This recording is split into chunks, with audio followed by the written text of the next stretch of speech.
The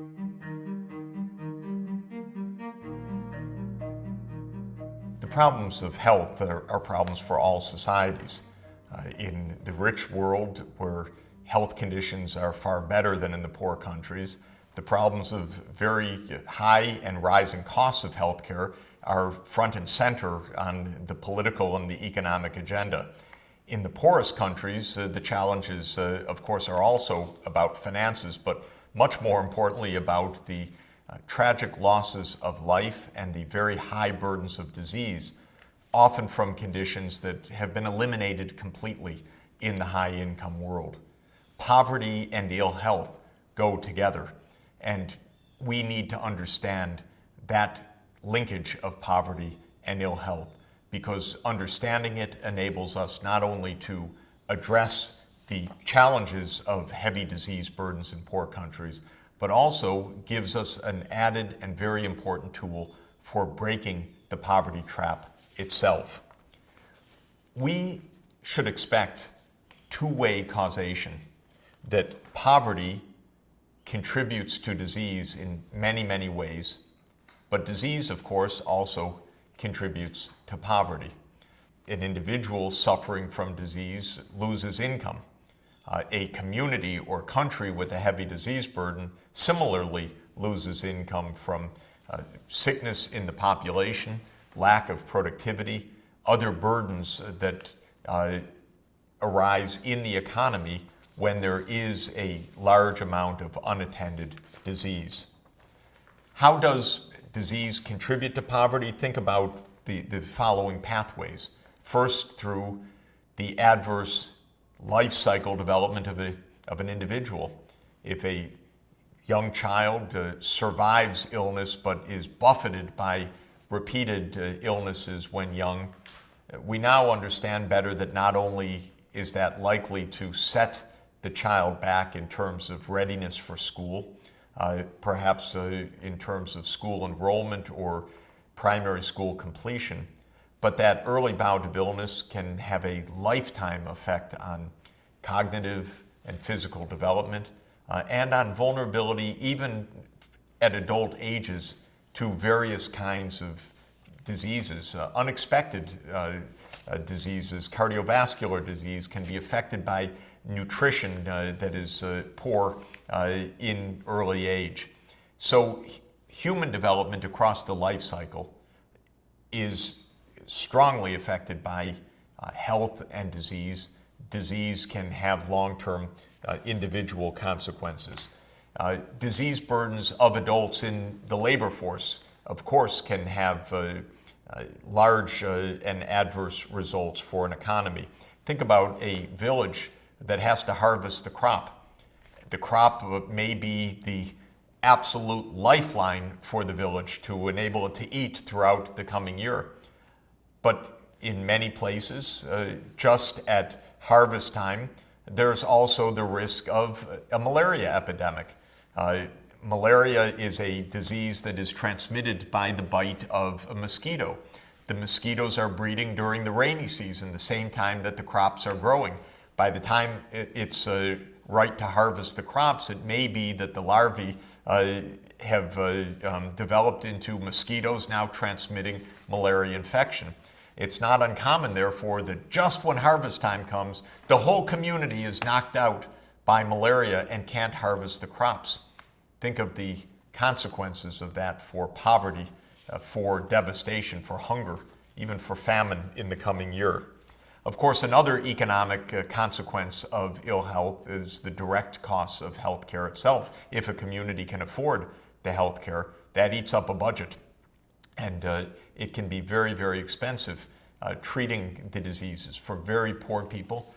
Even what would seem to be modest outlays of a few dollars or a few tens of dollars for a disease, amounts that would hardly be noticed in the rich world, can be the margin of survival for poor families that hardly have enough to eat to start with and then may lose their last remaining monetary income to the effects of a disease. Disease burden contributes indirectly and over the long term to demographic problems. Remember how high total fertility rates can impede economic development when the population's growing rapidly and when the community is supporting a lot of young children and looking after them and having to put them through school and build new schools for a growing youth population who are not themselves earning income at the time. The burden of rapid population growth and a very young age distribution is a huge hindrance for economic development. We've noted already on several occasions that a rapid voluntary reduction of fertility can be a big boost, as it was in China, to economic growth.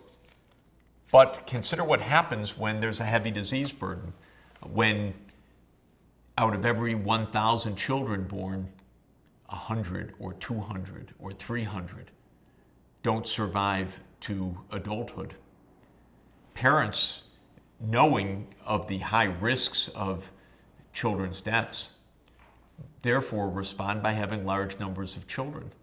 And if the household wants to be absolutely sure that there's a surviving son, for instance, for cultural reasons, to perform the funeral rites, or for very pragmatic economic reasons to support the mother and the father in their old age, families may choose to have 2 or 3 or 4 sons to make sure that at least one survives.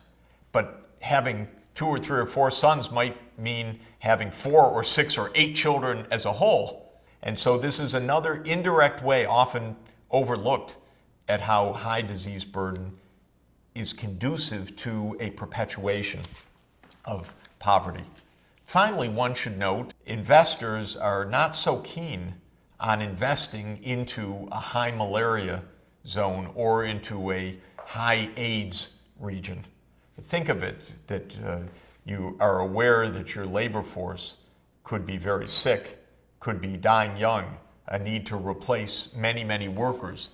As a hotel manager, you're aware that you're trying to get guests to your hotel, but after every rainy season, there's a malaria epidemic. It doesn't seem very attractive for investment. You're a mine manager, but you're surrounded by infectious diseases like malaria. Well, foreign investors don't like to head to those locations. This is yet another way how disease leads to poverty. But the arrow goes the other way as well. And I think that's the direction that people perhaps most naturally consider, how poverty contributes to disease. The answer that trips off the tongue and comes to mind is you can't afford a doctor. And of course, poverty does mean a much lower access or no access at all to medicine, to modern doctors, to basic health services. But there are many, many other ways that poverty contributes to a heavy disease burden. One that I've mentioned already is the immunosuppression that comes from chronic undernutrition. Children who are not fed well, who lack basic micronutrients, have immune systems that are tuned down, that are not as effective, not as able to resist disease. Poverty also tends to mean a more dangerous physical environment. Poor families in rural areas typically don't have reliable sources of safe drinking water or reliable, clean sanitation. There's open defecation. It means that many diseases cycle through the body and are spread by open defecation and the pathogen getting back into the groundwater and back into the wells and back into the water supply. Diseases like cholera are spread in this manner. And so poor communities have poor infrastructure, lack of access to the basic environmental conditions for good health. Poor people live in adobe huts with thatched roofs, often with a gap between the thatch and the walls, a gap in which various insects can easily enter, mosquitoes bearing malaria or flies bearing other diseases or other insects that are coming and spreading disease. So even the physical structure of the housing can make a very, very big difference. Poverty is related to the ecological conditions of disease. Worm infections like hookworm or trichuris or ascaris are in warm, wet, tropical climates. Poor people living in the warm, wet tropics are subject to a much heavier helminth or worm infection. That's part of the reason for their poverty, but it's also the cause of poverty coming from the disease burden. Malaria is a disease of the hot tropics, and as a result, the poor people living in that region have this extra burden of disease. One can say that it's a condition of poverty. It's really a condition of the geography associated with poverty.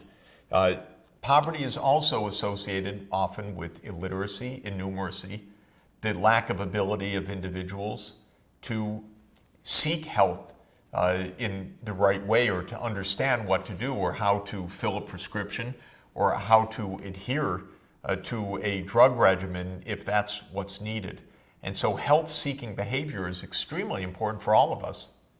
Poor people have a harder time with less education and less ability to ferret out the right kinds of help. That's why workers like community health workers can be so important to help poor people make the connections with the health system itself.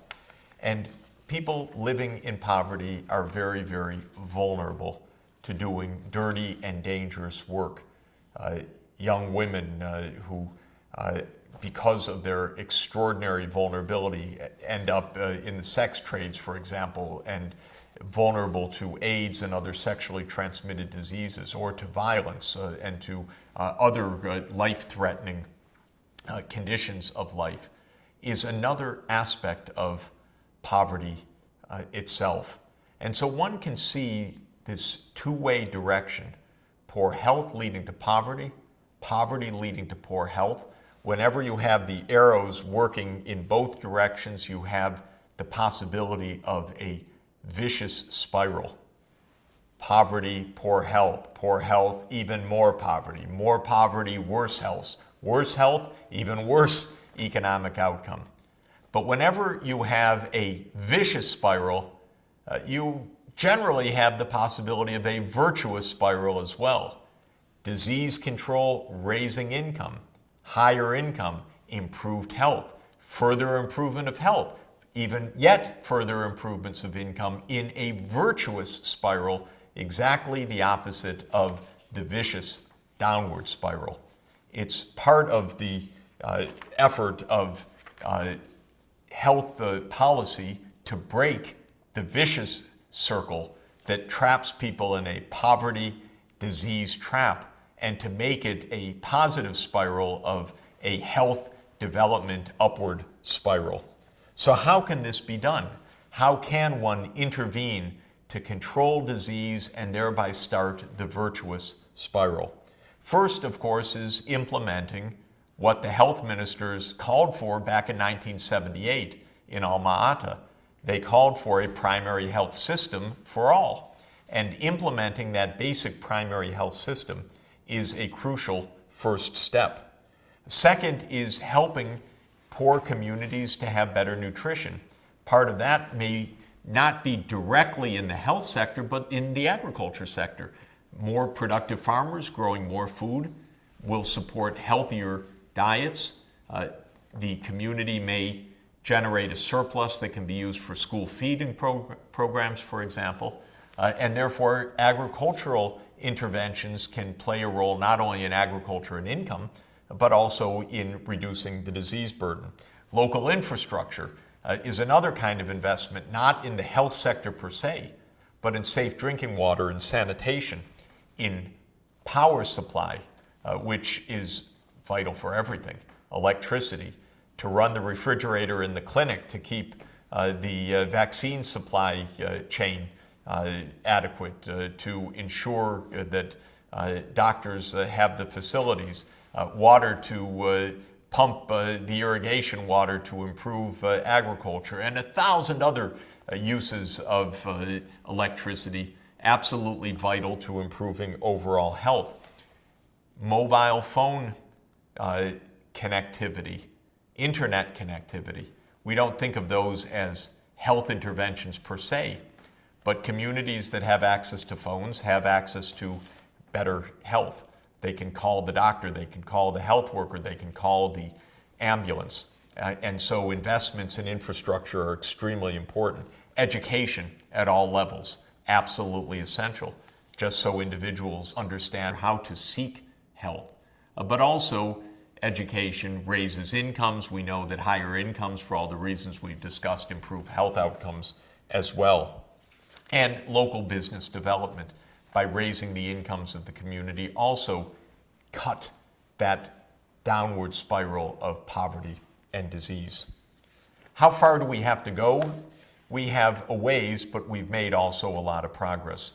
Have a look at the data on the mortality rates of children under the age of 5. Back in 1990, 12 million children under the age of 5 died. By 2010, the number was under 8 million. This is a huge, huge victory for public health. It is still 7.6 million too many. It's still multiple and preventable tragedies, but there's progress. There's very substantial progress in reducing the mortality rates. If you look at the next graph, those same mortality rates are put in terms of numbers per 1,000 live births rather than the aggregate numbers of millions. And this is quite important as well. In 1990, on average in the world, 88 of each 1,000 children did not live to the 5th birthday. By the year 2010, that rate had declined to 57 per 1,000. Still a high number, still a number of deaths that can be cut sharply, but the under 5 mortality rate is falling sharply. Now remember, we also have an important clue where we need to put the extra special effort. If you look at the total number of deaths in the year 2010, the 7,600, more than 6,000 of those deaths were in just 2 regions, Sub-Saharan Africa and Southern Asia. These are the epicenters not only of overall poverty, but the epicenters of the disease burden and of the preventable and treatable diseases that could reduce this amount of suffering. And where are poor people succumbing? To what kinds of conditions?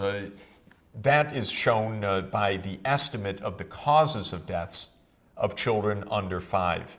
And when you look at this chart, the 100% of deaths allocated in proportions to different diseases, what you see as the overwhelming message of this chart is the still very high burden of communicable, that is, infectious diseases that can be spread from individual to individual. Diarrheal disease, pneumonia, measles, malaria, other infectious diseases are a very large part of these deaths. What you also see are the number of deaths of children just at childbirth, as newborns or neonates, and in the first 4 weeks of life, in the very vulnerable conditions just after birth. And so we see birth asphyxia and trauma, prematurity, severe neonatal infections, a whole cluster of causes of death related to childbirth and very often to the lack of sanitary conditions that face mothers giving birth, threatening their own lives and threatening the survival of their children. Well, this is a good start for us in terms of understanding what to do. We have a poverty disease trap. Each feeding on the other. Poverty feeding disease, disease feeding poverty. We know that this is heavily concentrated in sub-Saharan Africa and in South Asia. We know that it's heavily concentrated in diseases that are infectious and communicable, or in conditions related to childbirth, or as a consequence, in addition, of chronic undernutrition. So this gives us ideas. Where should the focus be? How should we proceed? Building a primary health system that is responsive to those specific challenges is, in essence, the source and the starting point for addressing this wholly solvable but continuing crisis. We'll now look at how that primary health system in a low-income setting can best be designed.